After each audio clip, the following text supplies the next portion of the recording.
And when Jabin, the king of Hazor, had heard these things, he sent to Jobab, the king of Madon, and to the king of Shimron, and to the king of Akshiph. Also to the kings of the north, who were living in the mountains, and in the plains opposite the southern region of Chinneroth, and also in the plains and the regions of Dor, beside the sea. Also to the Canaanites, from east to west, and to the Amorite, and the Hittite, and the Perizzite, and the Jebusite in the mountains, also to the Hivite who was living at the base of Hermon, in the land of Mizpah. And they all went forth with their troops, a people exceedingly numerous, like the sand that is on the shore of the sea. And their horses and chariots were in immense multitude. And all these kings assembled at the waters of Merom, so that they might fight against Israel. And the Lord said to Joshua, "You should not fear them. For tomorrow, at this same hour, I will deliver all these to be wounded in the sight of Israel. You will hamstring their horses, and you will burn their chariots with fire." And Joshua, and the entire army with him, came against them suddenly, at the waters of Merom, and they rushed upon them. And the Lord delivered them into the hands of Israel. And they struck them, and they pursued them as far as the great Sidon, and the waters of Misrephoth, and the field of Mizpah, which is toward the eastern region.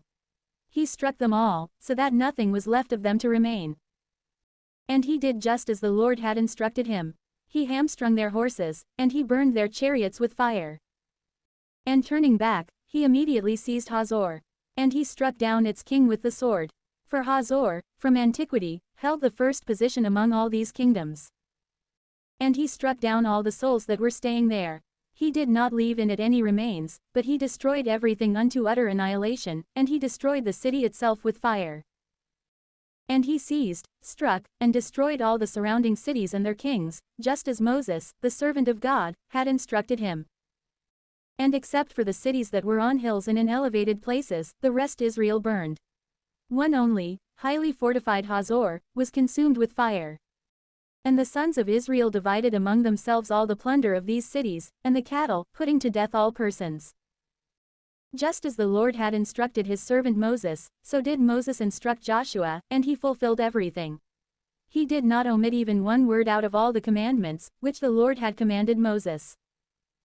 And so Joshua seized the entire land of the mountains, and of the south, and the land of Goshen, and the plains, and the western region, and the mountain of Israel, and its plains. As for the part of the mountain that ascends to Seir, as far as Baalgad, along the plain of Lebanon under Mount Hermon, all their kings he seized, struck down, and killed.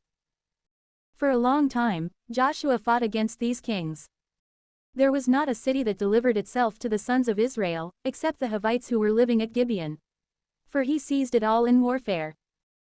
For it was the sentence of the Lord that their hearts would be hardened, and that they would fight against Israel and fall, and that they did not deserve any clemency, and that they should perish, just as the Lord had commanded Moses.